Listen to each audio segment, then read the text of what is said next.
I never thought that I'll go in and do an MBA. Got a chance to get a degree in computer science. Money was really good. I think most of it was not really planned. It's you who define your path. That thing is always a chicken and egg. And that was the reason Coke stopped selling in India. MBA, it was more of a rat race for a placement.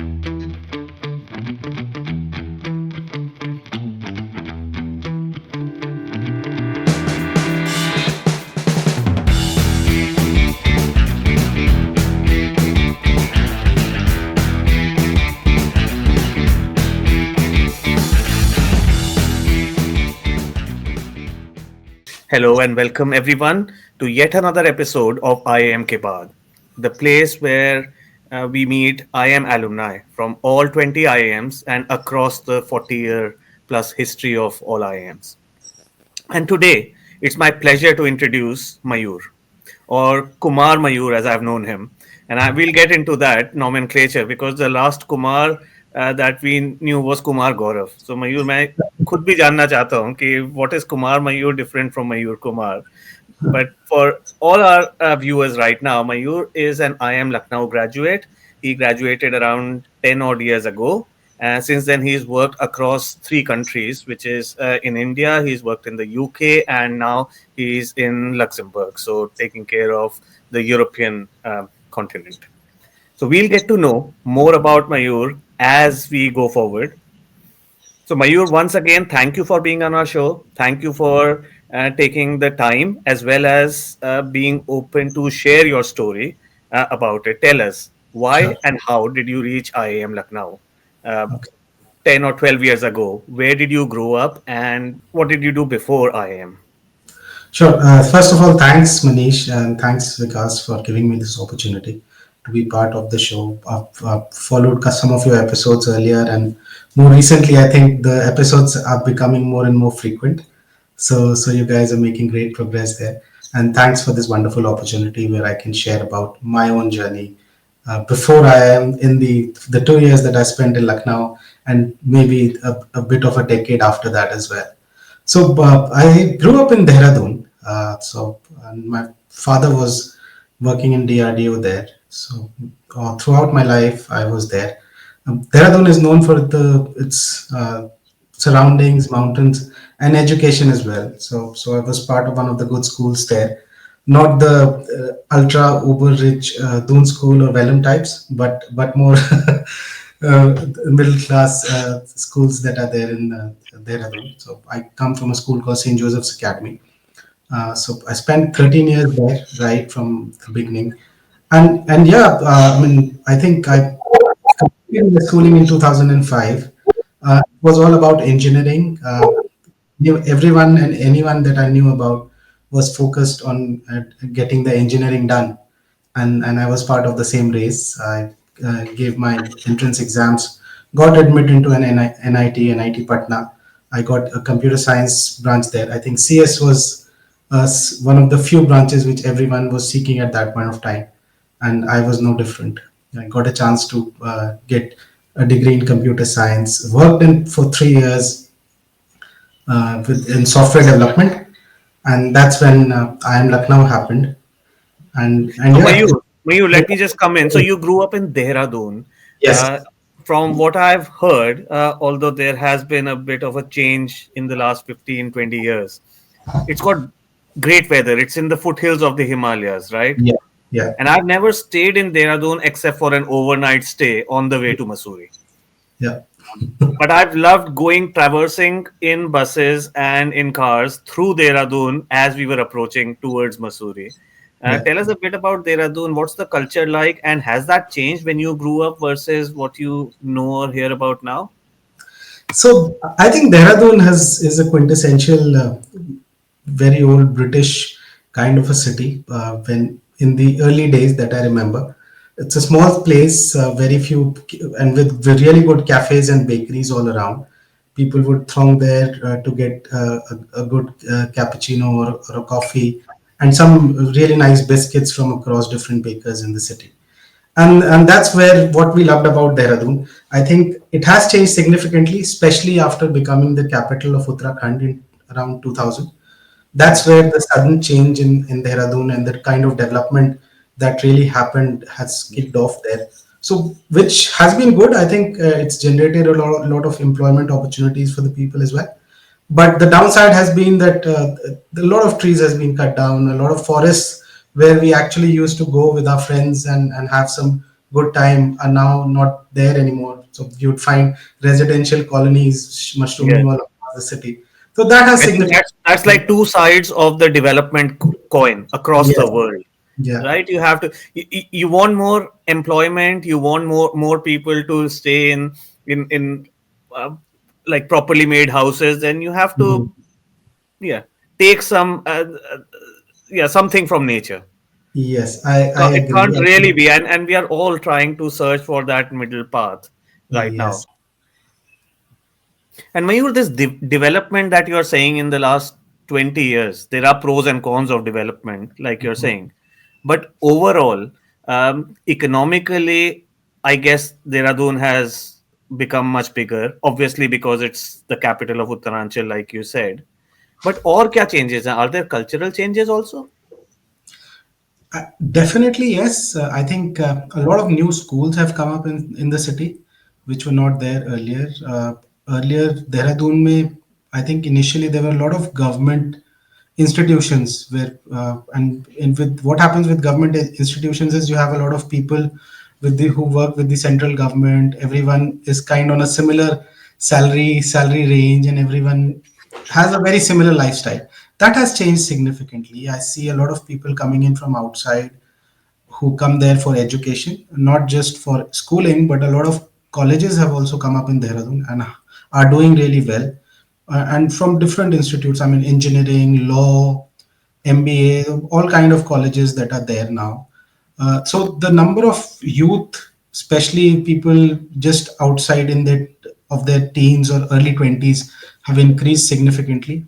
You'll find a lot of restaurants and cafes catering to those people, and also tourism has increased significantly. So I think uh, inflow with the increase in disposable income, people thronging to Missouri and other hill stations has increased significantly, which has also changed the landscape a lot. So a lot of hotels have come up. Some five-star hotels are setting up shop in Dehradun as well, for people to transit. Hmm. Uh, but as I said, I mean, sustainable development is definitely what everyone is looking for, but maybe it's not happening the right way that it should. See, you're talking about tourism and Missouri and all that. So, see, I grew up in Delhi, and Delhi के लोग का वो बोलते हैं typical Delhi Panju गर्मियों में कहाँ जाते हैं? शिमला जाते हैं। और जब Mhm. शिमला से बोर हो जाते हैं हर साल जा जाके, तो हर तीसरे चौथे साल मसूरी चले जाते हैं या Mhm. ओकेजनली नैनीताल चले जाते हैं। I That agree. is a typical Delhi Panju, and I can assure you that is 100% correct. What has happened? Maybe it has changed over the years. अभी ज़्यादा options आ गए हैं, but that is how I grew up in the 80s and even 90s. That it has to be Shimla, occasionally Missouri, and हर 5 साल में Nainital. I think it's still the same. People थोड़ा ज़्यादा frequently निकल रहे हैं, तो हाँ. and that's booming the travel industry for sure. So But Saint Joseph's कैसा था? Did you study 13 years in the same school? yeah, I was part of St. Joseph's for 13 years. I think it's one of the most phenomenal schools, day schools that you have in India.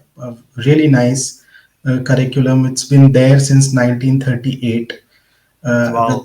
And one of the buildings is, I think, protected by the central government as well, maybe an internationally recognized building as well, the main house.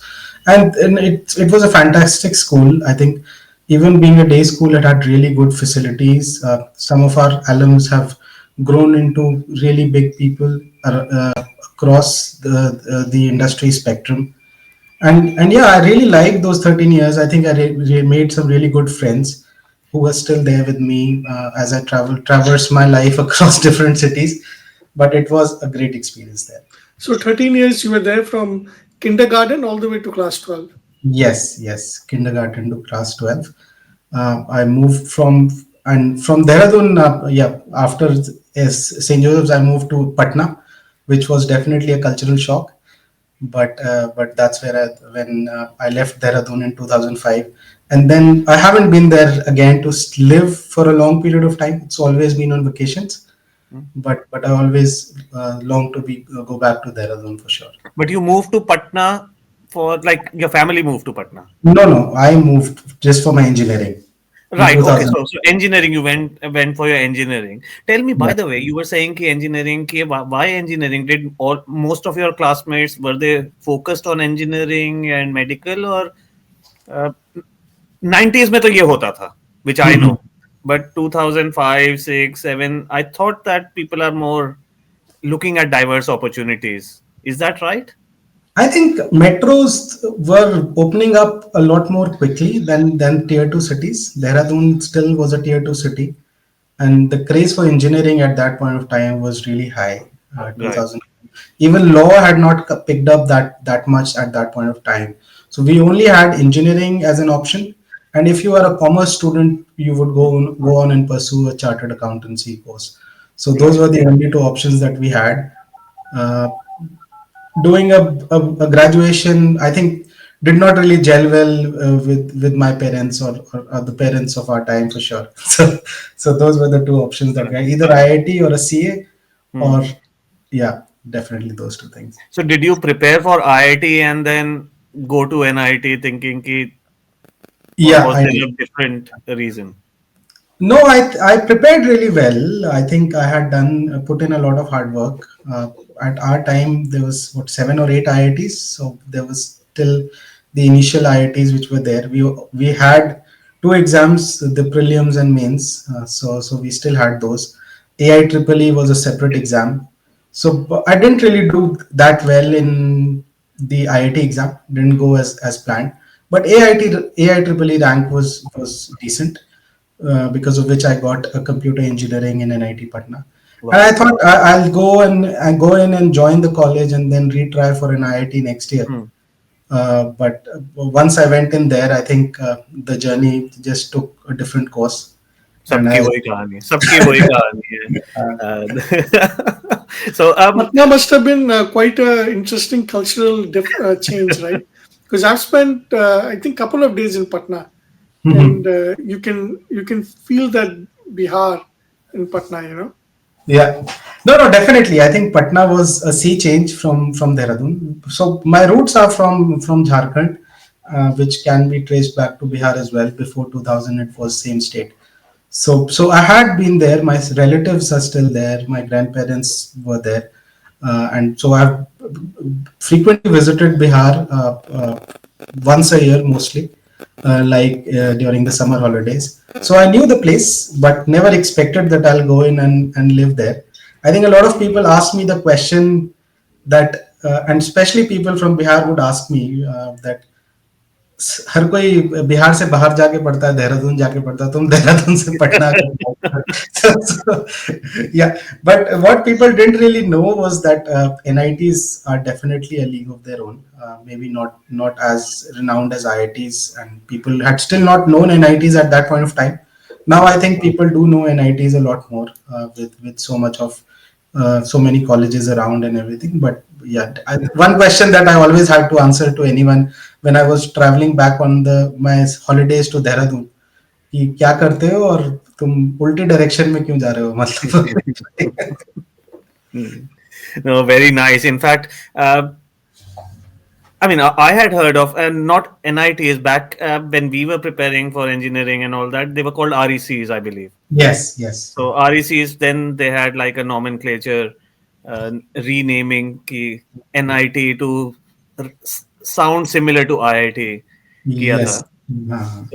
So that's good. So Patna, you went there in Patna. Patna ka I'll tell you. So in the early noughties, so I was Mhm. working in FMCG in rural marketing and all that.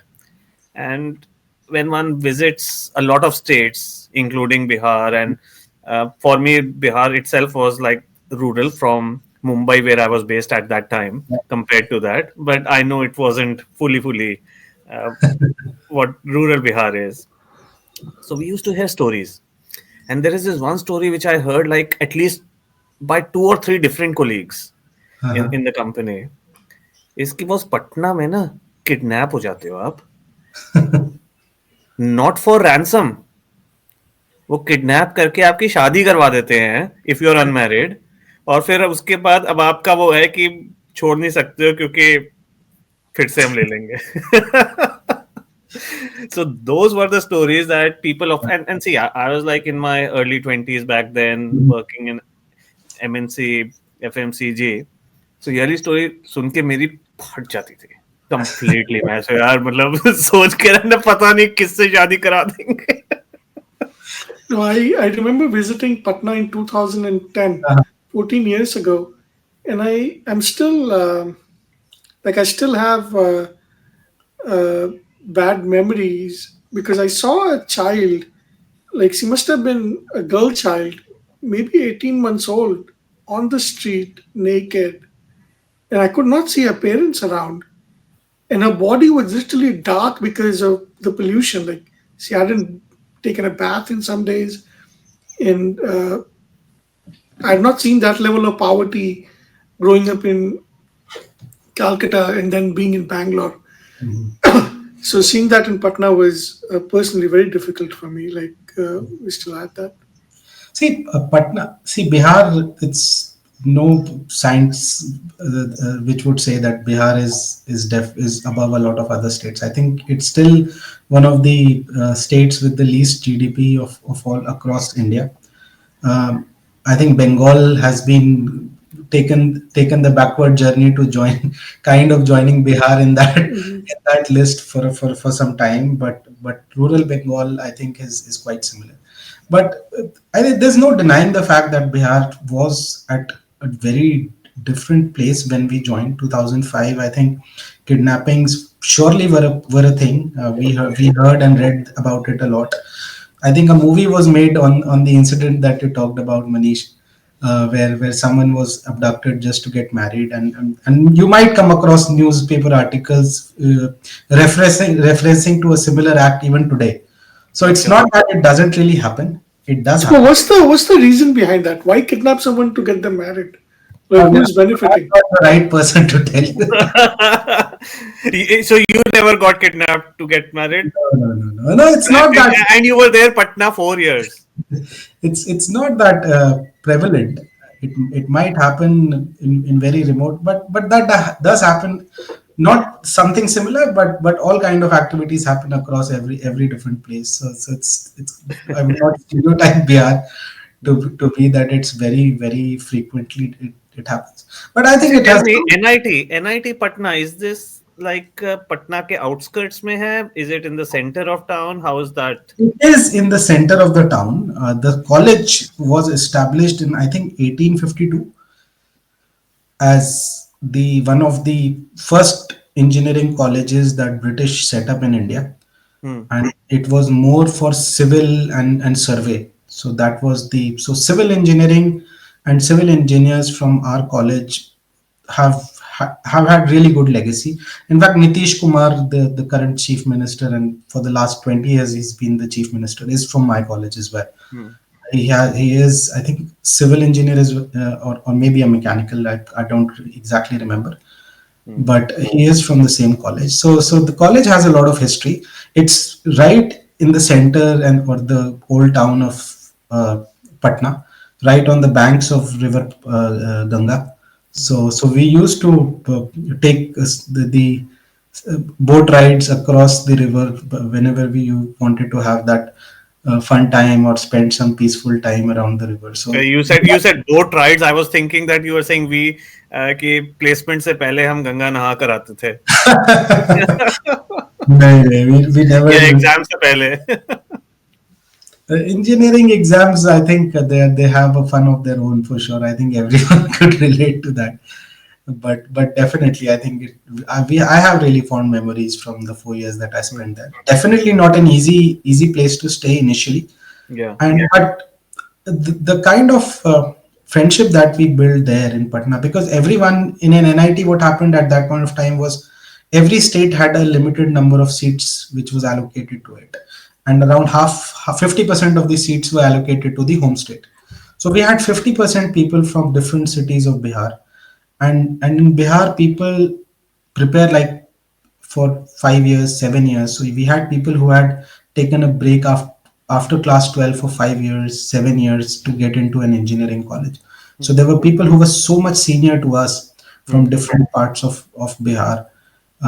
They would 5 year break लिया NIT में आने के लिए और probably उसमें UPSC तो definitely prepare कर रहे होंगे. ऐसा नहीं है कि UPSC everyone kind of do prepare for, not everyone but most people do prepare for it. But if you've seen 12th fail, I think it's from a different set of society which you and I cannot really relate to. So I Hmm. had a friend in my college and he's currently a scientist in DRDO, uh, who kind of, I would say, he prepared for what, 4 5 years after class 12. So he Wow. came from a Hindi medium school. He was the only engineering in his whole village. So you can relate. I mean, how difficult it would have been for him to come to Patna, prepare for those 3 4 5 years, prepare for the interviews, which generally happens in English, and Hmm. then get that job to work in a government sector, DRDO research institute. I think phenomenal. I mean, I can't really talk about that kind of difficulties that I have faced in my life. I think everyone has their own challenges, and Yeah. but I do still feel that the friendship that we made there, and especially because I had friends from different states, as I said, from Nagaland, from Agartala. Everyone came to Patna with a very negative notion that we are going to Patna, but we want to do that engineering. Hmm. And being the difficult existence that we had in the initial couple of years made our bond really strong. So, and it has lasted the test of time. I would say even 20 years since the engineering days, almost not 20, but yeah, almost 20 years. I think still some of the friends are we're in touch. We meet regularly, Very and nice. yeah. Very nice. But so your dad was in DRDO and one of your best friends is from DRDO, went to DRDO. Yeah. ये रिश्ता क्या कहलाता है? No, no, it happens. So I think our batch, or in that year when we graduated, 2009, a lot of government institutions had a mandate from the government of India that you need to recruit people directly from colleges, and they had earmarked NITs and IITs for people to recruit. So a lot of a lot of people from our batch joined government institutions. So you have DRDO, you have NTPC, BHEL, and not from NIT, just NIT Patna. If if you go to those institutions, you'll find that from different NITs, you'll find people from same batch from different NITs. So 2009 batch, and surprisingly, after 2009, I think there hasn't been that kind of recruitment in any government institute, because the government then went on a cost cutting measure, rearranging the pension schemes that they had. They wanted to privatize, but there has been a lot of change that the government's thought process has taken after that. Yeah. So at I met one of my friends who's working in NTPC recently. He's based in Ranchi, and he told me that after him there was no new batch that was recruited in NTPC. So he was the kind of the last batch that was recruited full time. There are a lot of interim openings that happens. People are recruited on a part time basis. That generally happens, Yeah. but then it I has think it changed. might also be because of what was happening globally in 2008 and 9, which Yes. came to India, the whole meltdown, the Yeah. financial meltdown came to India a bit later and Mm. also much worse in some Yes. ways, and much worse because of whatever happened in that 2007 to Uh, 2010 period, especially Definitely. with the government owned companies or partially Yeah. owned companies. Mm. No, I'm sure. I think it had a global impact, and the repercussions were felt. I think years after it happened in 2007, the meltdown of Lehman Brothers. So I'm sure. You never know when it happens again, right? So everyone So is still. 2009, did you directly go to IIM or did you work for a few years and why? So I never thought that I'll go in and do an MBA. So there was a test that Career Launcher conducted at. So the Career Launcher was trying to sell its program to engineering students, right? So they came into our institute. They conducted a mock CAT test, and everyone, since it was free and they were giving some uh, scholarship to people who would score high, I just went and attempted it. And surprisingly, got some good marks in maths and all the three sections for sure. English helped because, as I said, most of the batchmates and were not that fluent in English, so it was definitely a negative and I had an upper hand. I would not say that now because, but at that point of time it did matter. So it helped me score more than some of my peers, which landed me a good scholarship with Career Launcher. And we thought that why not? We'll get some chance to meet new people, go around and have some fun, and let's see what this is all about. मतलब cat भी की चिड़िया का क्या नाम है देखते हैं जाके. So So did that's you how. take online classes or did you take like actual classes? Like actual classes. I think online was not a thing till then. So Ah, I would you're say, right. so, yeah. So Okay, it okay, was. we've got a new guest, a future IM ke baad. future के बाद. Listen, I'll tell you this. So you mentioned English and maths and all that. And see, I've been decent in these things. I feel I am a multiple choice test Mhm. taker. Right? Yep. Some people are much more brilliant than me, but they're not test takers. I think I have, and that's what I've been in in institutes or joined institutes only because I've cracked the test, not because I really had an intention to go there. और फिर लगा कि a bit like you said कि अब हो गया है तो फिर चल ठीक है देख कर आते हैं kind Well, of thing. I think one thing I've realized over the years that we don't kind of appreciate how lucky we are in terms of the opportunities that we have got based on our background, place where we live, Hmm. or what our parents have been doing. So I think I'll talk about myself. I'll not generalize, but Yeah. I definitely have been lucky in terms of the kind of education that I got right from my school days. The investment that my parents made in both the brothers. So I have a younger sibling as well, and both of us, the investment that our parents made into that, and it showed, right. I think most of the people from, if you talk about from IIMs, would would appreciate that. We don't really think about it, maybe because we have not met the other side of the people who come from the other side of life, but those 4 years in Patna Hmm. definitely gave me a glimpse of how difficult it is for someone who is not that lucky, who doesn't have all those opportunities right from the beginning, how difficult it is for them to even reach the levels that we talk about. I mean, I And recently. there are two things out here, Mayur. There are two things out here: the levels to reach, because they've not got those opportunities like you're mentioning, the opportunities and the level of uh, like formed education. Like you did 13 years in convent school. Yes, same here. I also did 13 years. I'm sure Bix, you went to like one of the top schools in your city, and there are a lot of people. And I have to say this: there is a second aspect which I've been thinking of for a few years now. Mhm. Is in India, like you were saying, you were good in English, right? You came from a convent educated background. You were good in English. You have to be good in English because वरना Yeah. तो school में ही fail कर देते हैं, right? Now, why is it that English is tested in India, where people have like 100 languages? Why are we judged on English? Now, it has worked for me because I was good in it and so on. But should it be going forward? And I'll tell you this thought came into my mind originally.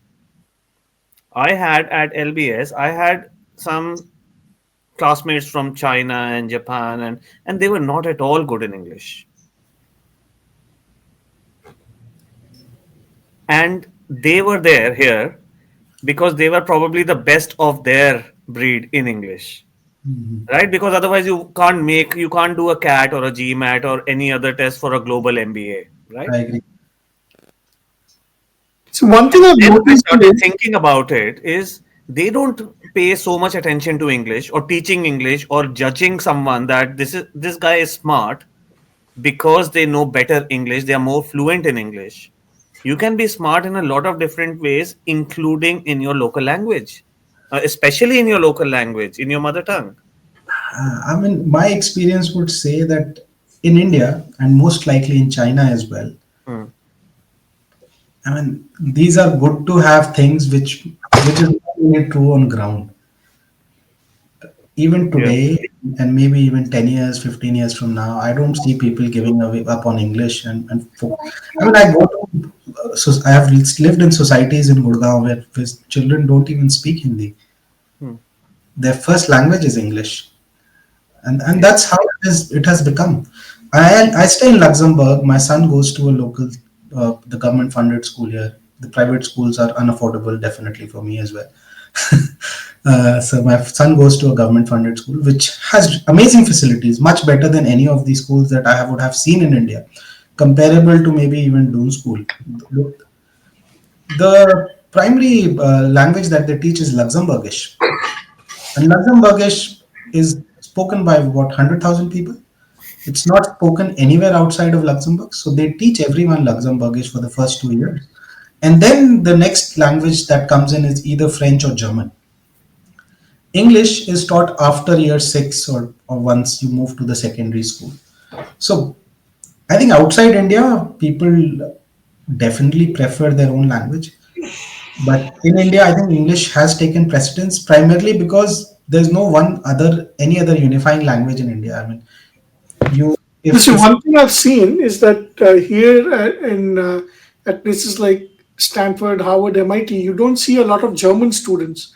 You don't see a lot of French students because it's very hard for them to pass the entrance exam, SATs and GMATs, because they haven't studied in English. I would put it a different way. I think education, even college education here is free, and the colleges are really good. Why would anyone pay $200,000 to go and study in Harvard unless they get a scholarship and not pursue their higher education in Germany? I mean, if you meet someone from Germany or any other country, maybe Belgium, and then work with them, they're happy staying here and doing business in their own local language. I Yeah, don't see that they lack in knowledge or any other kind of any other softer aspects that you might talk about business. So they're good at what they do, but they just work in their own language, and it's surely a bit difficult to clear SAT, GMAT, definitely. But why would I mean? I would not want to spend $200,000, even take a debt, and then not. I don't even know if I'll get to stay in US with those visa situations, and not get a free education here, which and also get a stipend, which helps me with my monthly fees. So I think the taxes that you pay here, you get a lot in return, and people are here are very happy in Europe. that is true. I keep hearing that the quality of life in Europe is Mhm. much better than here in the US. Yeah. So, what made you move to Luxembourg, Mayur? More chance and the opportunities for me, I think it's always been चलो करके देखते हैं फिर next क्या होगा पता चलेगा आगे जाके देखेंगे क्या होगा. So when I So look at your career arc, you were a computer scientist, then you did your MBA, yeah. and then tell us after that, कि MBA के बाद, what took you? I know you were at Coca-Cola. How have the last 10 years been? So I think most of it was not really planned. I in MBA it was more of a rat race for a placement, which I managed to get a placement in Jindal Steels in one of their general management programs. So similar to TAS, which is quite respected. So Jindal Steels have their own program where we are rotated across different businesses for 2 years and then given. So I joined that. I think I always wanted to start something of my own. Wanted to be an entrepreneur, but I had a debt of around 14 lakhs with the increased MBA fees which we paid, and तुम्हारी you guys कितनी fees थी मयूर? How much fees did you pay? 12 lakhs. 12 lakhs, and this was you are at 2010. 2014 batch, right? 12, yeah, 12 to 14 batch. I 12 to think 14, 12 lakhs. yes, So अभी 2000. Based अगर वो year के हिसाब से चल रहा है तो अभी 24 lakhs है, I think. आई थिंक हाँ 30 के आसपास तो है अभी। 30 के आसपास, हाँ, आई थिंक स्लाइट डिफरेंस है baby IIMs versus big IIMs में, हाँ, so I am but Lucknow, I think yeah, is about 25 30. 30 lakhs. And because do you remember how much we paid? Less than 2 I lakhs. think हाँ less than 2 lakhs, एक lakh I अस्सी mean, हजार there is करीब। obviously the inflation in India, what 2 lakhs meant back in the day versus in the 90s Yeah. versus what 20 lakhs means right now. उस time पर तो 2 lakhs भी बहुत बड़ी वो होती थी, and I'll put perspective in this. Is 2 lakhs fees थी and average salary at the point we joined, not our batch, but at the point we joined, because that's how you compare. Average salary was around 2 or 2.5 lakhs. IIM से Yeah, when we joined, I think it was higher, Miglani. our batch average salary was less than 5 lakhs. And I know that as part of the placement committee because की actual क्या है और कैसे inflate करके दिखाई जाती है. But we will not go into that today. No, I think fees increased in 2010 for most of the college. In fact, my engineering fees was 6,000 rupees a semester. So, I mean, it was paid out of my pocket money. Fees के लिए अलग से पैसे भी नहीं मंगाने पड़ते थे. But yeah, MBA fees was definitely high for us. We were a big batch of around 450 people, and I think diversity was a focus. So almost 45% of our batch was diverse from. 450 people in IIM Lucknow in one single batch. Yes. I think all of the And IIM 500 to 600 people I have. know, I've heard, but I didn't think IIM Lucknow was 450 already. No, no, we were around 450 students Like and back in 2012 14. yes, 2012 May 450 IIM Lucknow. At that time, were you the biggest IIM? Like in terms of number of students? I think Indore would have been bigger than us. In the because of their 5 year course. Is that right? Maybe, but no, I think even with the 2 year course, they had a slightly bigger batch than us. But Right. I think, but all the other IIMs were around 350, 400. So that was the And minimum. 450 was like full time MBA, not counting all the little courses. No, no, full time. I think this was mostly driven by the government's decision to include OBC quotas, right? Huh. They increased the OBC quotas. They didn't want to reduce the general seats. So to match the percentages, they had to increase the overall seats so that Right. everyone was. So that resulted in increased seats intake in all the colleges at that year. Okay. Okay. Very interesting. And I am Lucknow. When they increased the seats, how Mhm. did they you manage accommodation? Because I think the biggest constraint is कि रहने की जगह है या नहीं है for a residential 2 year. Then we had good space. I think IIM Lucknow still has a lot of underutilized space. There were when we were there were three new hostels that were being built Hmm. to accommodate the increased strength. So we had space for everyone. Right, right. I remember. So I've only been to the Lucknow campus once, and this was about 21 years ago. Okay. Uh, and I had gone like as one of the junior guys for IIM Lucknow placements. Okay. You know, the guy, there's an HR guy, and then you have one functional guy, and functional may everyone. Like I was in marketing back then, and marketing head and the Mhm. category heads at that time were like, किसको जाना है यार, हमारे पास अपना काम है, तो चलो ठीक है, इसको भेज दो. So I was the marketing guy because they were recruiting for marketing. Uh, Okay. mainly that's what Mm. most recruitment in FMCG at least at that time used to happen, and a few supply chain, but supply chain to NIT से लेते हैं, which is now IIM Mumbai. Yes. So that was at least in our company. And I remember going into IIM Lucknow, my first and only time so far, is Hmm.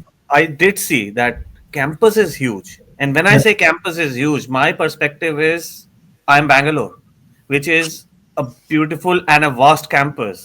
Yes. My first impression was कि बहुत बड़ा है यार, Yeah. seriously, I think seriously बहुत बड़ा है. it's And around. it had a lot of vacant space, if you know what I mean. Mhm. And that's probably, now that I am dialing back, probably because it had all that space and they were able to build that, is why IIM Lucknow became possibly the biggest, or the, like, IIM Indore was a brand new campus, right? So they obviously planned ahead, but all the other IIMs were from the 80s. Yeah.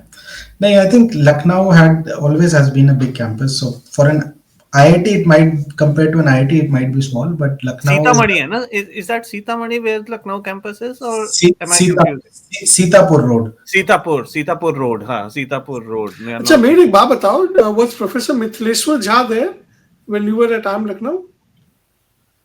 Mithleshwar Jha, I don't recollect actually. Okay, okay, I'm bad with names, but I okay, don't recollect professions. okay. Yeah, he used to be at IIM Bangalore, and he was the one who interviewed me for IIM Bangalore interview. So Okay. I always remembered him, and then he was there, and then he moved to IIM Lucknow later. I can't really recollect, but Okay. yeah. So So Jindal, so you got into Jindal Steel, which had a plan very similar to TAS. How yeah, long were you at Jindal Steel? I spent around over a year there, primarily to pay off my education loan. I paid off the debt pretty early, so that was the primary goal. And then I left my job. I wanted to do become an entrepreneur. I had no plans as such of what exactly to do. I had something in my head, but nothing concrete. So 2 साल में you paid 14 lakhs. All 1.5 years, yeah, around 1.5 years. Very nice, very nice. हम यार मेरे पास जो भी loan था, it took like years and years to repay क्योंकि हम उड़ा देते थे. तो मैंने लोन ही चुकाया और कुछ किया नहीं वैसे. And the good part was because I was part of Jindal Steel's rotation program, I was placed in Raigad, Tamnar, and those kind of remote अच्छा, तो areas. उड़ाने का मौका ही नहीं मिला. आने का मौका ही नहीं था.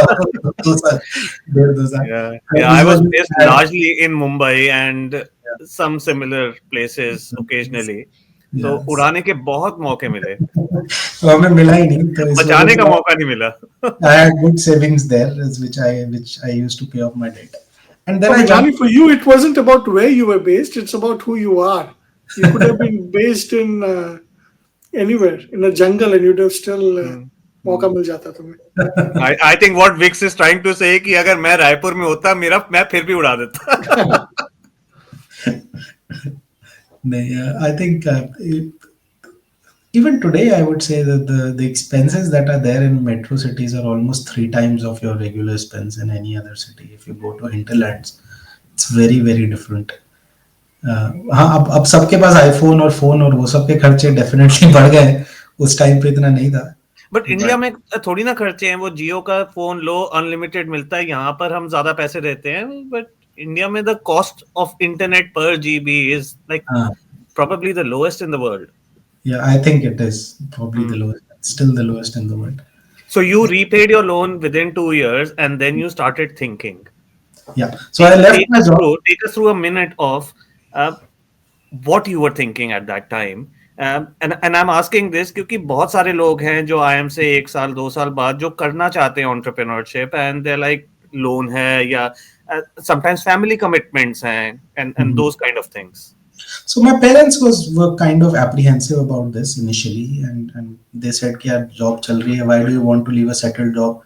Job के साथ में कुछ करो फिर सोचना कि job छोड़ना है कि नहीं. But I thought my thought process was कि यार करके देख लेते अभी, if not now then when. So I was not married then. I had no commitments at that point of time. I had repaid off my loan. और कुछ नहीं होगा तो I'll find a job for sure. I mean, the one thing that IIM brand 2 years from then definitely gave me was कि I was at least employable. I might not be 50 years from 20 years from now when I get old, but at that young age, if you have that passion and you have that pedigree, it surely helps.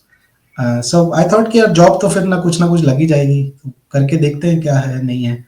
And what worst would happen, that I'll lose everything that I have and I'll again go back to a job. So that was my thought process.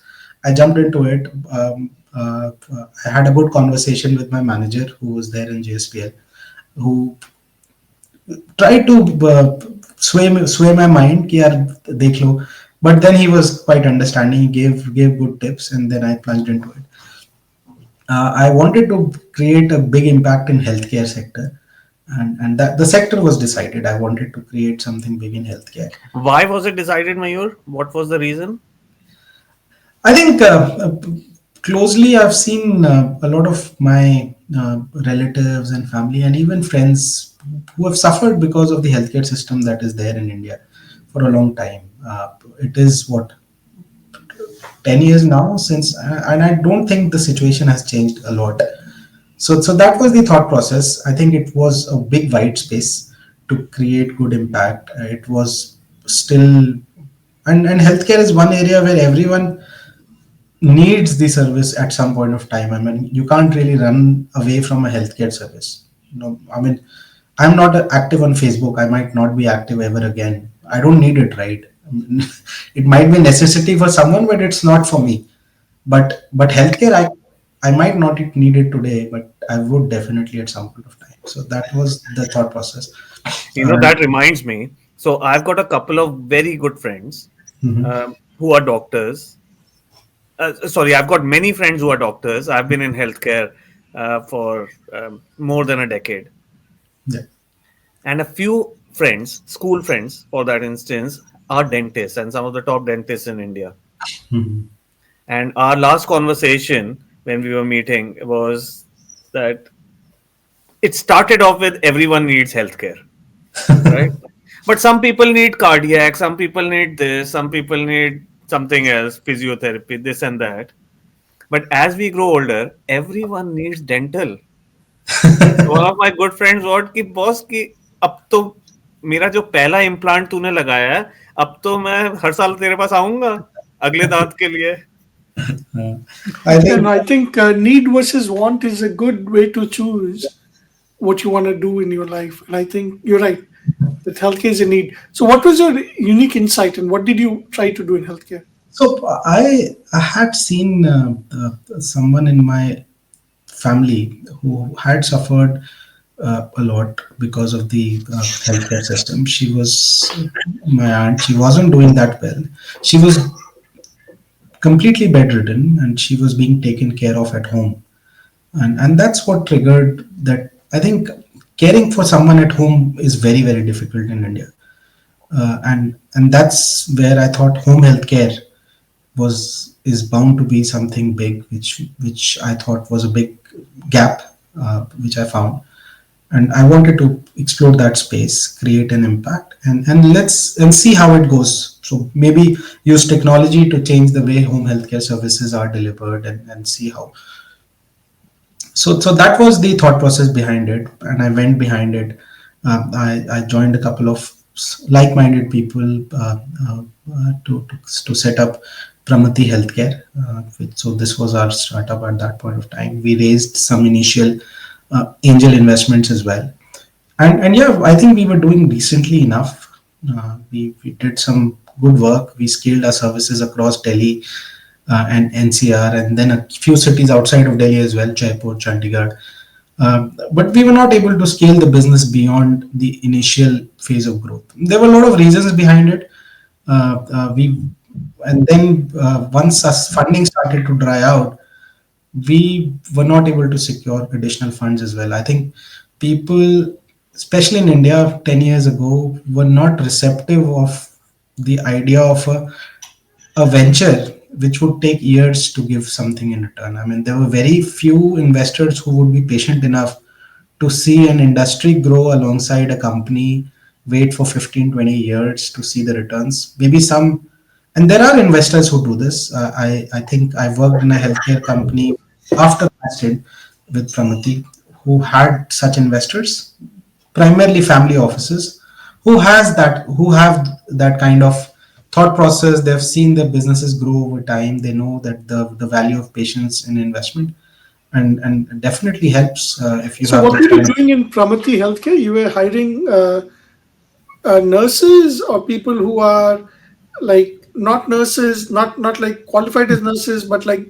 know how to take Yeah. temperatures and do the like So home healthcare needs. we had a system more, you could call it like an Uber for healthcare services, where you could book your service for any healthcare need, if it's be it one-off or a regular need. You want to take care of someone senior at your home or someone bedridden, or you need a nurse or an attendant, any other, maybe even a doctor visit at that point of time. So if you need that, you reach out to us, and we would help you with that. So it was everything. I mean, any I mean, being healthy, we don't really appreciate how difficult it is to get medical devices at home. I mean, those are a big, and I'm sure Manish you would relate. Medical devices is very difficult to procure, especially in India. Good high tech devices, which people might need, and it really helps someone who is in need. It really helps them live like a normal person. So we were into everything, anything and everything, And and I let's think, Mayur, now that you're putting it like this, as an investor, yeah, and purely based on what you said in the last 5 minutes, yeah, when you said that we couldn't scale up and then the funding dried up, and that thing is always a chicken and egg. yeah. But I'll say one thing which you said, that half a sentence, we were into everything. That's when you lose focus. And that's what I tell every one of my investee companies for the last 10 years. Don't try to do everything. Don't solve the world's problems. Solve one problem and be very good at it. No, no, I agree. I think those were some of the key learnings that I got out of my ventures. And yeah, I've been able to employ it at different places. Definitely focus, especially in the early years, it helps you a lot to get build your muscle in yeah, and do that part of the business so that you are then able to diversify at a later stage. But we probably spread too thin initially itself, So, how which many years did you spend with your startup? around 2 years. So so Two so. years. And so you told us the reason why you went in there. How did Mhm. you form your team, co-founder, this and that? Yeah. So for co-founders, I attended a lot of these startup events that used to happen at in Delhi, Thai events and all those events. That's where I met my co-founders. One of my co-founders is has done quite well. I think he formed another company after Pramati, and he sold it off for some tens of millions of dollars recently. So he did quite well. And yeah, we gelled together. I think we had very similar ideas in home health care when we talked about it, and it clicked. So that's when we started venturing into it together. And one more thing which I want to cover, because this happens more often than not, is, see, I know these numbers as a VC, even the top VCs. Hmm. 9 out of 10 ventures fail, Yeah, right? And these are VC founded ventures. जो non VC funded ventures तो भूल ही जाओ. Now, of course, and as a founder, the attitude has to be of not fearing failure. yeah, Otherwise, you can't be a founder. You yeah. can't be a I agree. founder, and you Mhm. can't even be a VC if you have if you are fearing failure. However, even if you don't fear failure, when things go turtle, when you are about to close shop, there is sentiments, there is emotion, there is a lot of thing. Tell us a bit about what you went through in those last few months and how you decided that. I think it was a very difficult phase. I would say. I mean, I would still a bit young than what I am today, still a bit immature, and yeah, it was definitely difficult to talk to the people that were working with me in our team. So to let them go, to tell them. I mean, we had a physiotherapy department where we would send physiotherapists to people's home, and we wanted to close that department. I think though that was one of the most difficult conversations that I've ever had with the whole physiotherapy team to tell them that for reasons beyond what they were not really. Uh, How many people were in that team, Mayur?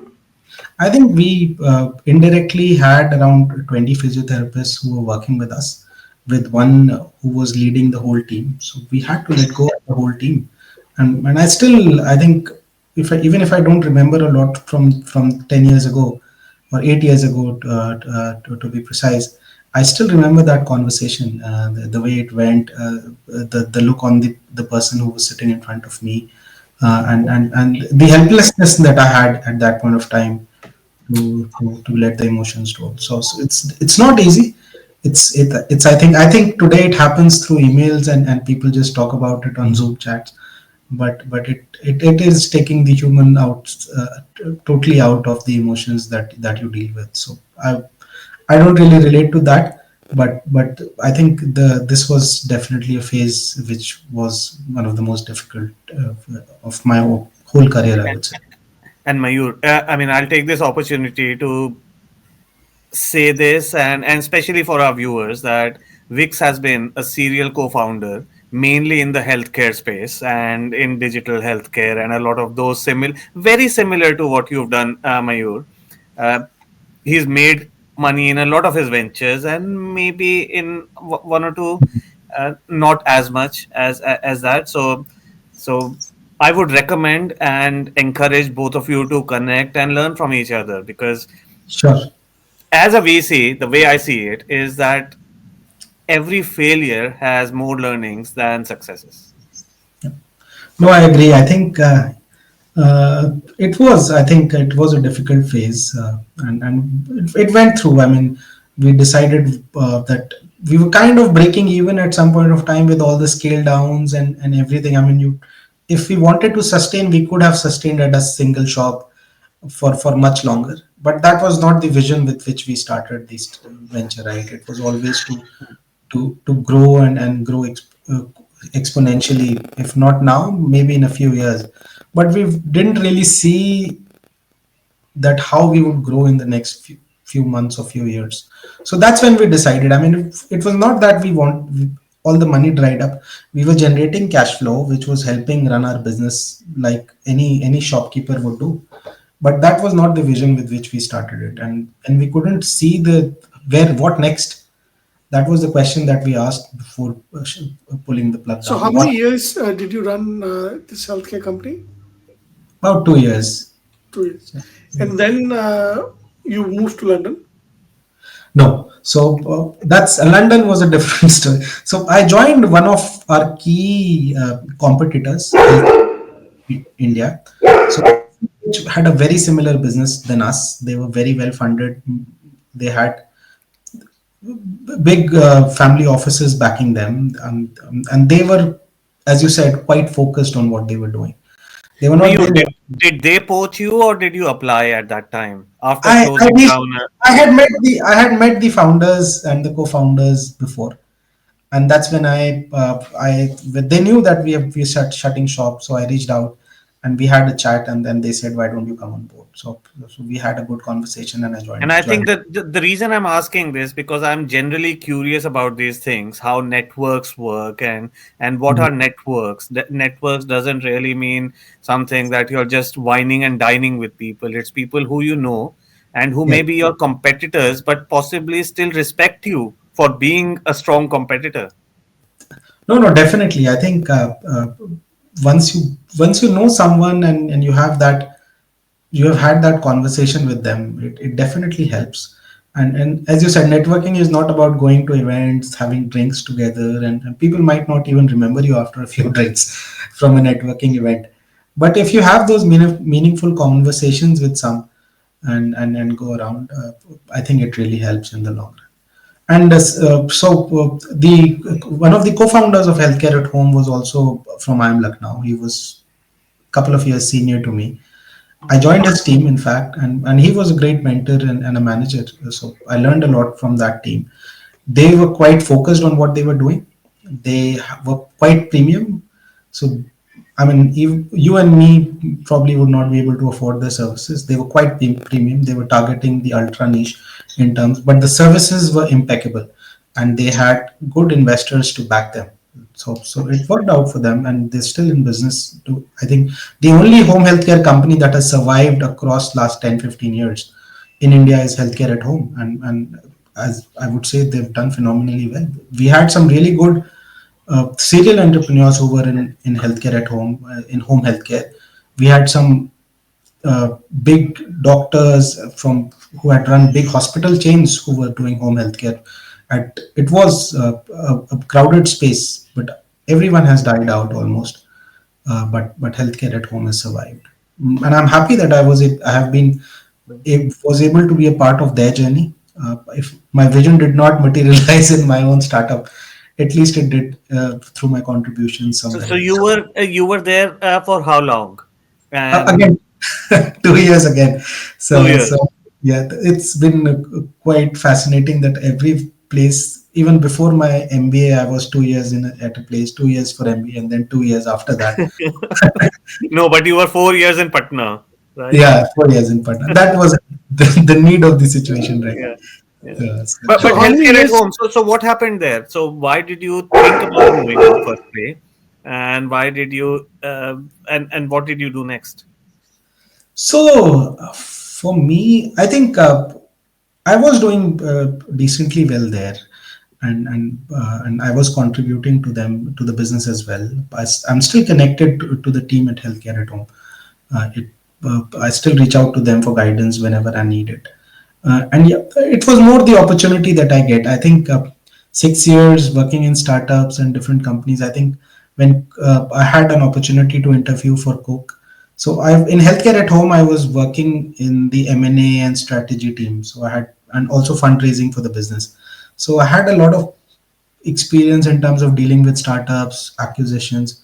That's what Coca-Cola kind of was thinking at that point of time in India. They wanted to engage with the startup community, maybe invest in a few startups, do an M&A or some. That's where they wanted someone from a startup space. The recruiter reached out. I interviewed for the role. I got the opportunity. The money was really good, and I thought, why not take this plunge? I think Coke has always been a dream organization for anyone at IML for sure. So I took that plunge. I thought, let's try it out. Let's see how the corporates work, the global MNCs work. So So that I was like your first global MNC job. After yes. trying Indian conglomerate, after trying your own startup, after being a Yeah. startup employee, uh, Mhm. And how many years did you work at healthcare at home? 2 years, as I said, yeah. So I Yes. was Okay. 2 years. Yes. everything is 2 years by default, Vix. Coke was 4 years actually. And two to the power of something. Yeah. So yeah, but 2 years in India and around 2 years in London. So it was again a split across different geography. But Coke was a very different experience. I think they are a phenomenal company. They've been there for more than 100 years. I think Where were you 130 years. based in Cork? Gurgaon. So based off Okay, so their head of the head office. That's the head office. And yes. tell So me, I've India never head of got this under. So Coke has two companies, right? One's the bottling company, one's the brand company or something. so Coke is actually a brand company, Hmm. and then there are bottlers who buy concentrate from the company, and then add soda, water, all the packaging and everything, and then do the sales and distribution. But that's owned by Coke or that's like outsourced, Mm. that's like franchisee model. So globally, it's a franchisee model. In India, Coke owns around 50-60% of their bottling through a company-owned bottler. Okay. So it's called Hindustan Coca-Cola Beverages, Hmm. which is based out of Bangalore, and then they own around 50-60% of Coca-Cola's business across India for on the bottling side of things. Yes. So in India, Coke owns obviously the marketing company, but they also own kind of majority in the Yes. in the other company. So it's in India and a few other markets where they do this, but the idea has always been to build the bottling business and then sell it off. They don't want to stay in the asset heavy business of bottling because that's a very Right. margin dilutive part of their business. The core business of selling concentrates and doing marketing is exceptionally high profitable, exceptionally high profitable. So that's the core business So that. basically, the bottling companies get the concentrate in big drums, and then they are responsible for making the final product and Yes, shipping yes, it. yes. And all the big bottling companies, I think some of the biggest bottlers, Coke owns a stake. So maybe 20%, 30%. Coke has a say in the board, definitely. I mean, it's not like you can just acquire a bottle and and stop making Coca-Cola. So you can't hamper their business So Coke globally. has its own factories to make the concentrate. Yes, I think they have 8 or 9 factories where they make their concentrate and then sell those concentrate And globally that to. concentrate, I hear rumors कि वो कुछ वो 7x या कुछ तो उसका फंडू सा नाम है James bond style, right? And it's protected So, in a safe somewhere mhm. that no one So has the key. it is true. I think nobody has access to that safe part where the formula is stored. It's in their Atlanta head office, and maybe only the CEO has access to it. Nobody beneath him has access to that safe. So it's very restrictive and a secretive. I think Coca-Cola, when they moved out of India in 1980s, was one of the reasons, right? Because the Indira Gandhi government said 77, क्योंकि उसके 77. बाद launch हुआ था 77.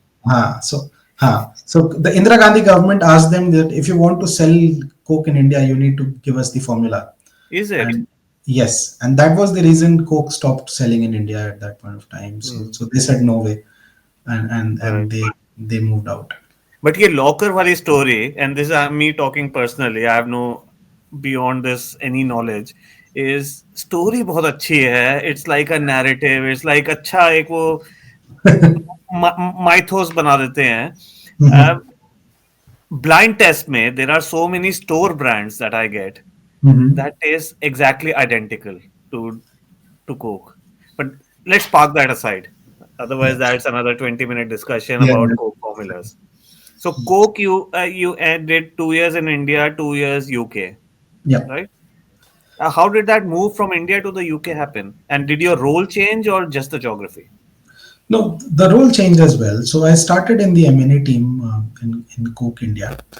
Uh, we we were looking into some opportunities initially, and this was early 2000, late 2019, and uh, I think COVID just stuck, and then most of the M&A activity was put on hold.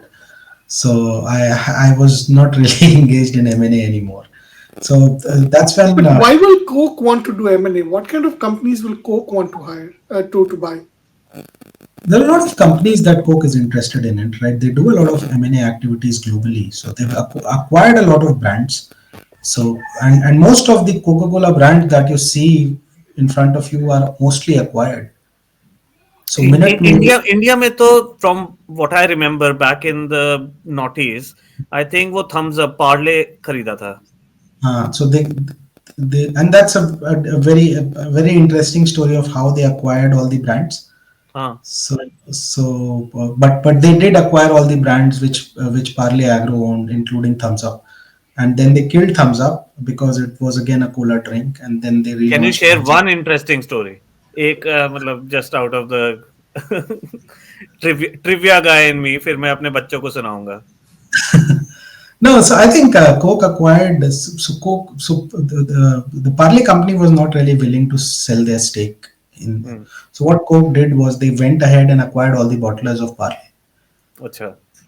So Parle had nowhere to manufacture their beverages. So eventually they had to sell off. They had kind of forced to sell the brands to Right. Coca-Cola, and then Coca-Cola did not in globally. Coca-Cola is the largest cola brand for Coca-Cola in most markets, Except almost all India where it markets. is thumbs up, right? Where it is Thumbs Up, yes. So Thumbs Up was killed, but people didn't really like or maybe preferred Pepsi over Coca-Cola. No, So I've heard that story. That I've seen. Actually, yes. Coke bought thumbs up and then tried to kill thumbs up, but then Coke was in a major mess, or Coke India was in a major financial mess because of that.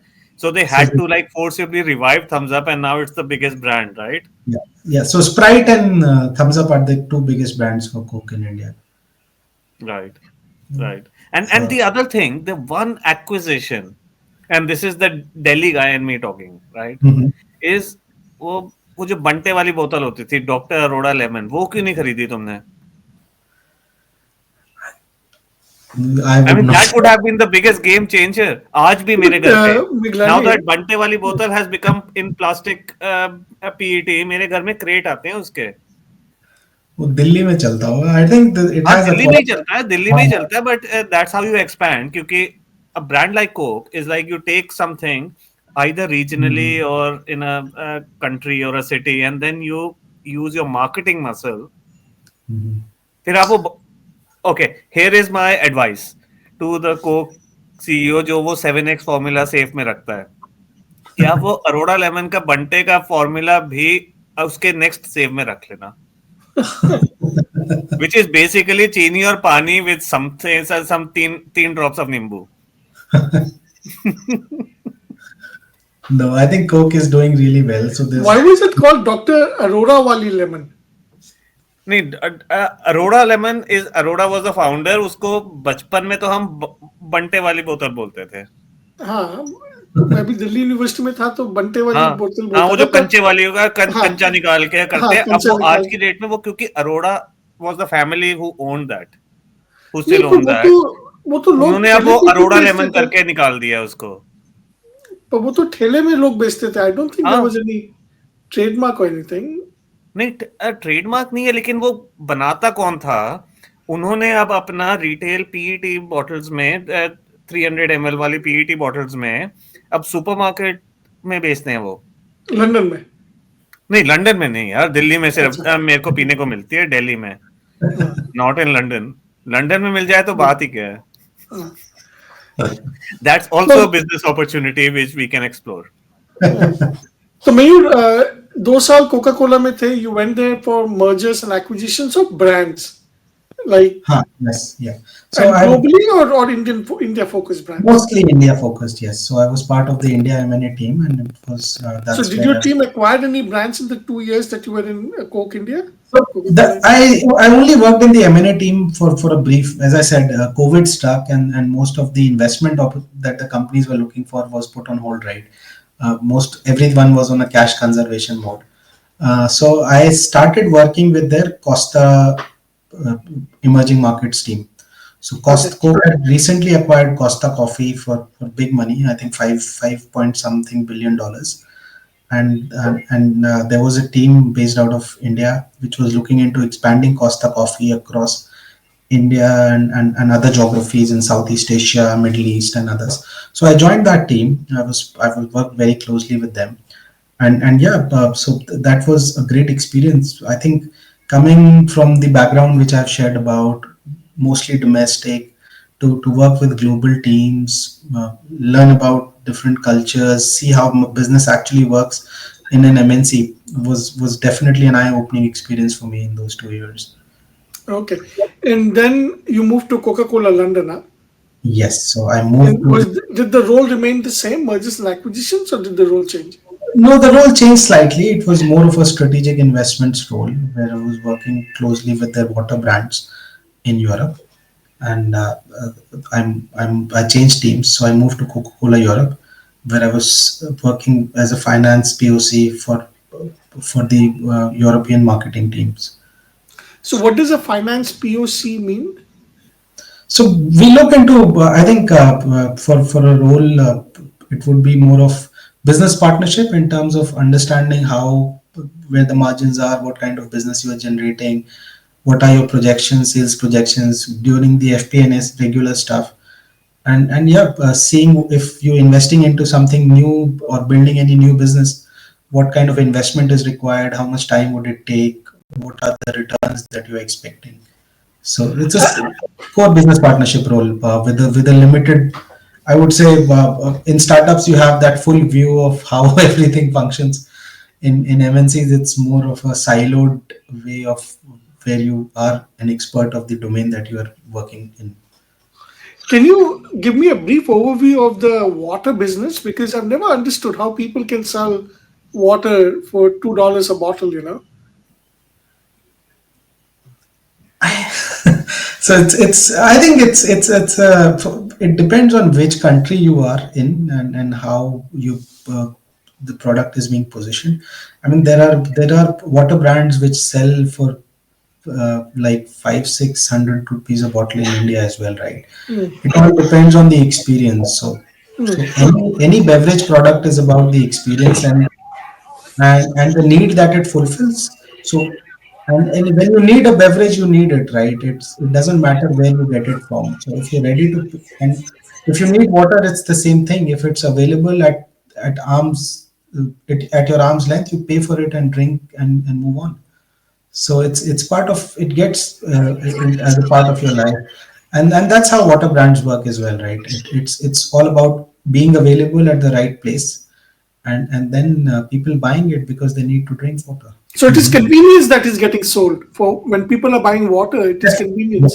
definitely. And then you can talk about experience and all that minerals that go into different kind of waters. Maybe you some are isotonic waters that gives you functional benefits, which might enhance your immunity, and you can talk about all that jig bang as well. But the primary is definitely to quench the thirst. So if we talk about India, Hmm. right? And I lived in India when the Bisleri and all these other brands, which was Bisleri was also acquired by Coca-Cola, right? In No, India? no, no, No? basically no. Who acquired Bisleri? Pepsi? Someone acquired them, I think. They were like a homegrown brand. Anyways, uh, Hmm. so I can understand कि metros में, tier 1, 2 cities में, people were buying all these mineral water bottles because नलके का पानी नहीं पियोगे आप. And when you're traveling, you need clean water to not fall sick. Hmm. Agree.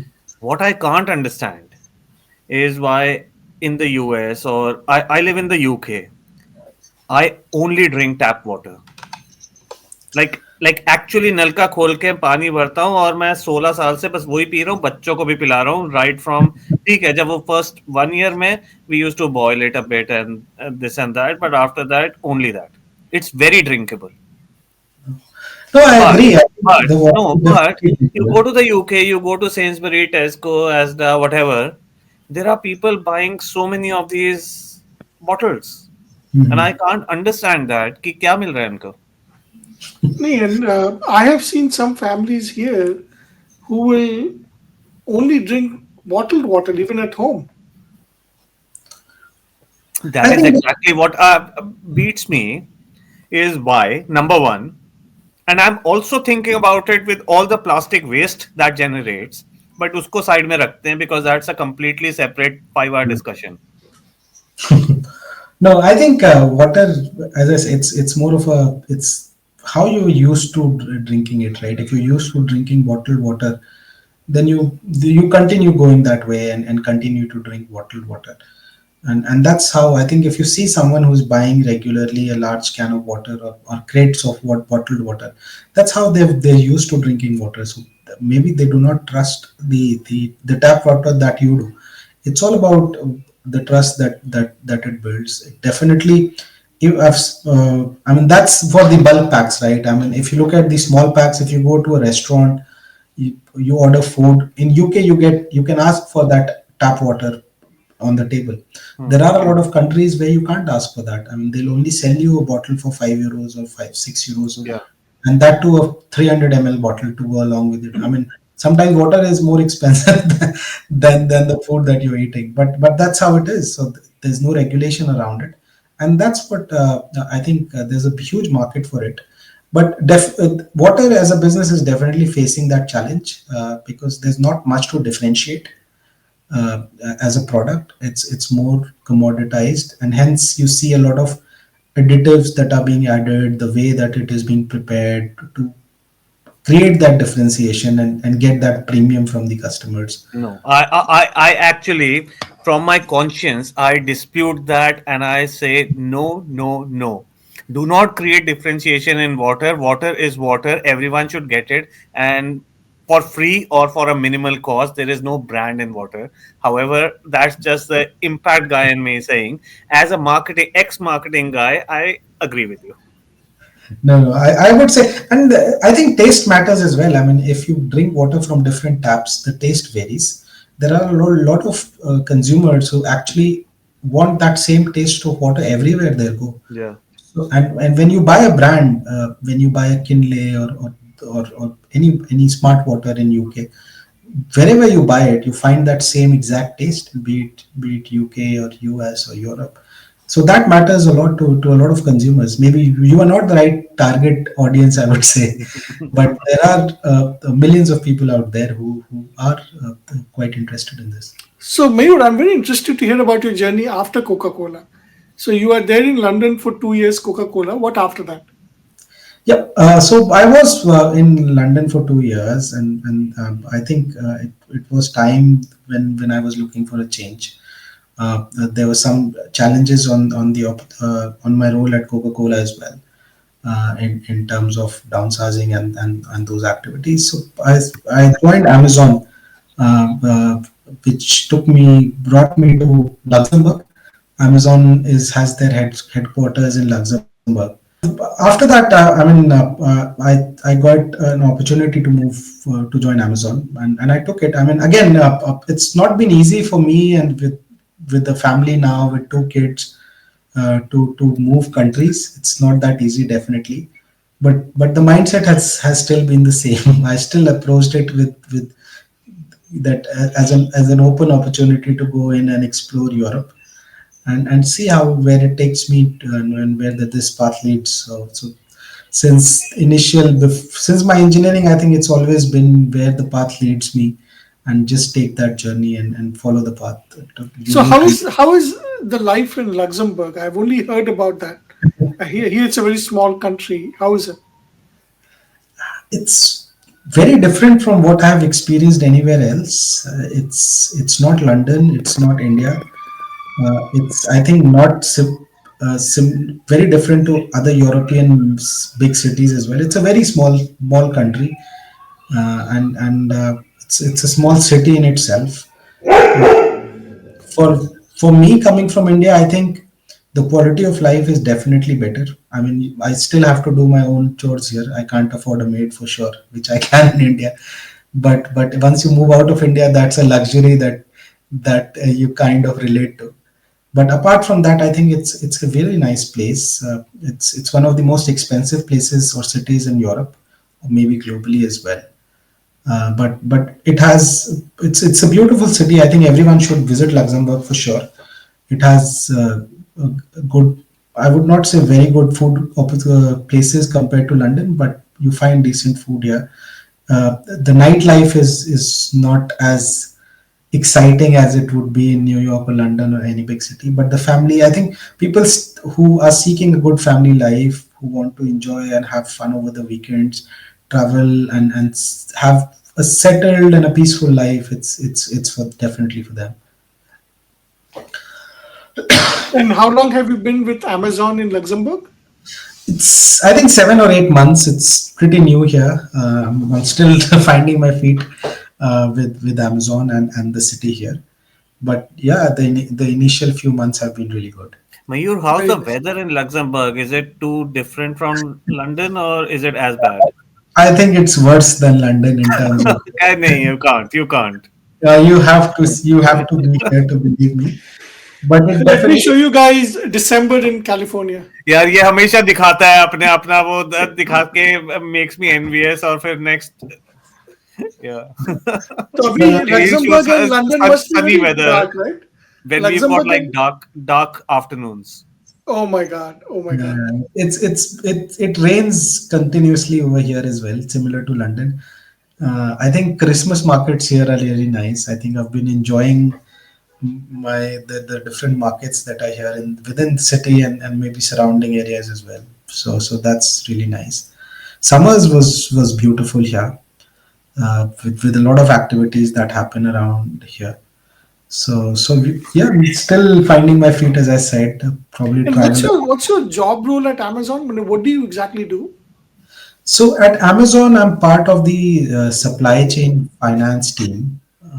I look uh, into activities on how to better optimize the supply chain that we're currently running at Amazon. So Amazon is more of a, the margins at Amazon are not comparable to Coke, right? The business is very different. So in Coke, you have a lot of money to dispense in terms of the margins that you make. At Amazon, every penny counts, and whatever we can save and how much optimized, and it's, I think Amazon has the most complex supply chain anywhere of any organization in the world, and how beautifully it has been managed for so many years, and how it has grown exponentially, handled so much of new business that is generated every year. It's quite astounding how what has been achieved in the past 20 years by this organization. I agree. In fact, I must say, so I've been around, never been part of Amazon in my entire life, but been around that ecosystem, the supply chain ecosystem, for at least the last 15 or 18 years. That's what And drew it me has to evolved so much during those that I have seen from kind of close quarters. At the same time, I have not seen anything as complex but solvable that I've seen Amazon do. However, my last line will be that everything gets challenged. And I no, also see startups that I'm thinking of evaluating, investing in that have, in my opinion, systems that could challenge Amazon. And I say could because a better system need not always be the winner. yeah. No, I mean, innovation is definitely key. And at Amazon, one thing that I've learned over the last few months is it's people are always looking here for the next big thing and the next big opportunity, the next way to solve whatever the current, which is actually working in a great way. I mean, it's not a standstill company. It's trying to innovate and achieve the next level of efficiency in everything. And as you're talking about startups which are doing well, I think Amazon in itself is a huge startup. And by the time someone catches up to Amazon, it would have moved into a different league, I would say. And Isn't so, that what you guys call at Amazon like every day is day zero or something like that? yes, Because I've seen over the last 10 years Andy Jassy. I love Andy Jassy, and I believe he's now CEO of the entire Amazon, not just AWS, right? yes, yeah, he's the Yeah, Amazon service. Yes. yeah. So, which reminds me, AWS, you had the what's that called? The reinvent thing. Is that recommended viewing for you or? No, it's a recommend. I mean, we can always view it internally as well, and maybe since it's a published, so we do that, and it just highlights the way Amazon is creating impact across different organizations. How focused Amazon is on AI as well. I think AI is the next big thing in technology, and Amazon being one of the leading technology companies. I would say AWS is the pioneers of cloud computing right now. Everyone else is catching up and definitely have come up with different products, but AWS is still stands tall with everything around, and that's what we're looking at AI as well. With the huge amount of data that we have, I'm sure we will be able to generate some great AI tools in the future. I think there are like about 5 or 10 companies doing true AI in the world. There are about 5 to 10,000 companies claiming to do AI in the world. And there are two companies that I think are providing all the shovels for the gold rush. One is Amazon or the AWS part, Yeah, and the other one is NVIDIA. yeah. No, I think it's definitely an area to look forward to. AI is what mobile was a few years ago, and maybe internet was a few years before that. But now, definitely with AI coming in with so much to do, and with everyone's is available to everyone actually with ChatGPT. We're hearing a lot about AI now. So let's see how it evolves and changes our lives in the next few years. So, Mayur, 7 months in Amazon with your 2 year rule or 2 to the power X rule, what's the future look like? See, as I said, I'm not a big planner for sure. I am enjoying my journey here, and I see myself as long as I enjoy myself, I would want to work for this great organization that I'm part of. And what about starting up again? That's a question that I ask myself very regularly. When I last time I jumped into it, and every as I said, I mean, I the thought process was कि क्या जो भी बुरा होगा मतलब worst क्या होगा मतलब I'll lose everything and then I'll find a job. Uh, but then I did not have any liabilities at that point of time. Not liabilities, but I would say responsibilities. Now I have a lot of responsibilities to take care of, which definitely, I have to correct you on that. And I'm using the word correct yeah, for a reason. Is you had liabilities, you had responsibilities. You were just younger and more willing to take those risks. Maybe I was 10 years So don't younger. lose that. Don't lose that. Don't lose that. And I'm saying this from like I'm in my 40s now, and I'm probably on that same risk taking journey once again with starting up a new fund and things like that, which we have discussed Yeah. earlier. But yeah, so yeah, don't lose that zing for taking the risks. If that's you, don't let responsibilities bog you down beyond a limit. Of course, you have to take care of. I mean, in your 20s and 30s, it's about parents start getting retiring from their jobs, and then do you need to provide for them? Or sometimes it happens that छोटा भाई बहन है उसका उसके कुछ करना है, those kind of things. But responsibilities happen at every stage in your life. No, I agree. No, point well taken. I think I've been a bit hesitant, and those are all excuses that I give to myself to not jump into that ship again. But it's still there in the back of my mind for sure. Once I have gathered that courage again, I'll again venture into something that So where I. back of your mind reminds me there is something I can see behind you. I can see, is that a guitar and a drum set? Yes, yes. So there is a guitar. Do you play that, or do someone else plays that in your house? I play the drums a little bit, and guitar is there just if someone else, or maybe I can strum maybe a few songs here and there. But I think drums is something that I've taken up not recently, but maybe a few years ago, and I enjoy it. I think it's a big de stress kind an activity that I take. I really enjoy doing it. Right. Very nice. Very nice. I think it's always, I think, very useful to either, and I won't call them hobbies because hobbies sometimes has a negative connotation. It's Yeah. about what keeps you alive. It's about what um, invigorates you, and what do you do when you maybe just want to think. Some people read, some people strum the guitar or play the drums like you are doing, and some people do other things like I read comics. But yeah, it's about, okay, I've got 20 minutes and I want to get re-energized. No, no, what, I what, what do we do? totally I relate to that, and I think it's a great stress buster for me.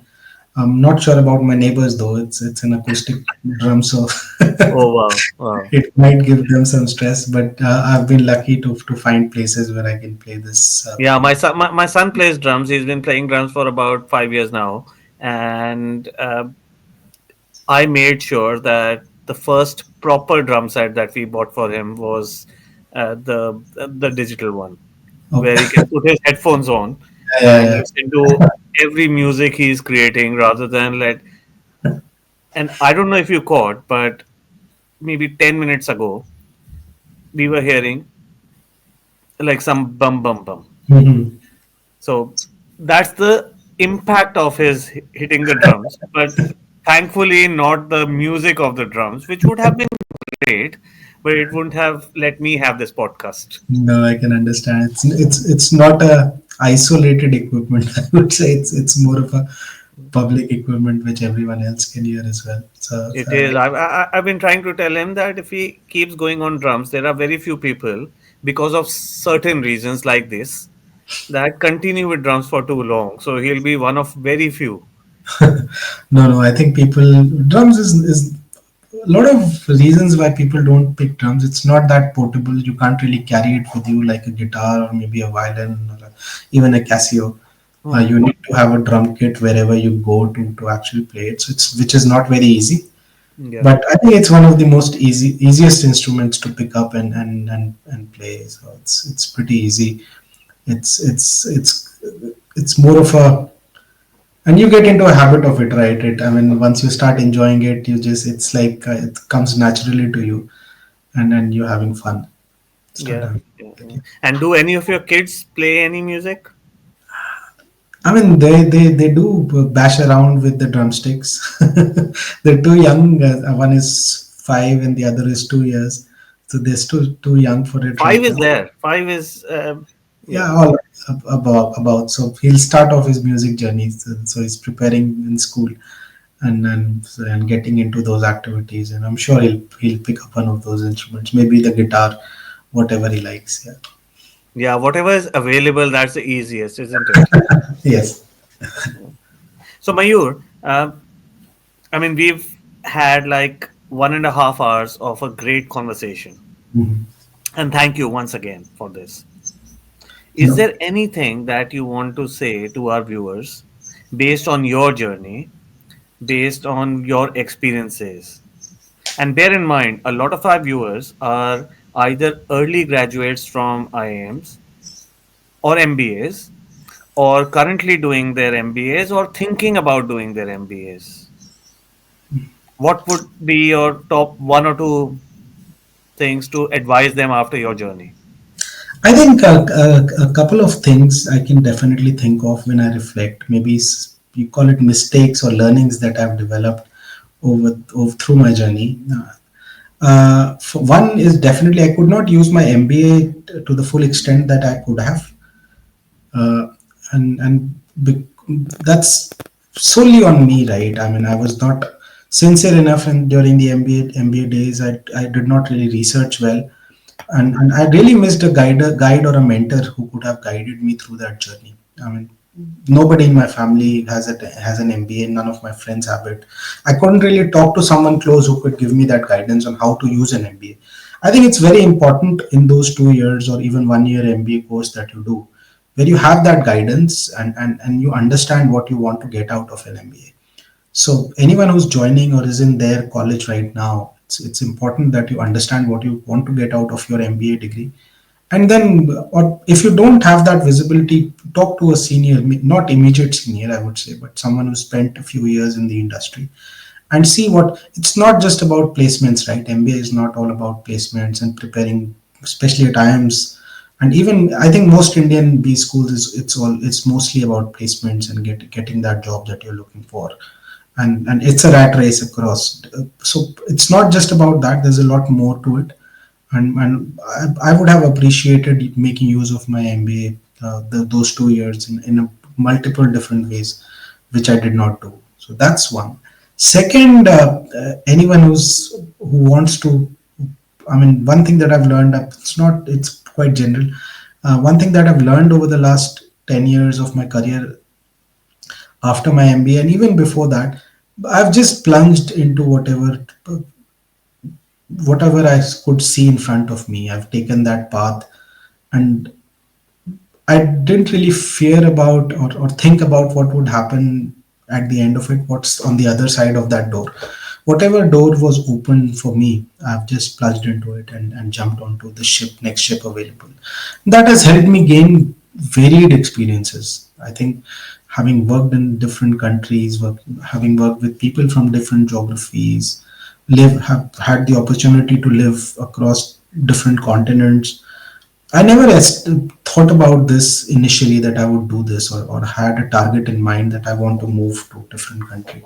I just jumped onto what was available and just trusted my instinct, I would say. I think it's important to trust your instinct, do what you believe in, just move forward and don't regret the decisions that you have made now. I'm sure it gives you a lot of there's something positive out of everything that you do, unless you're doing something negative which you know is not good. So but other than that, I think it's the journey that matters, and that has kept me going on for so long. Mayur, those are some really good two tips and gems of wisdom for anyone watching this show.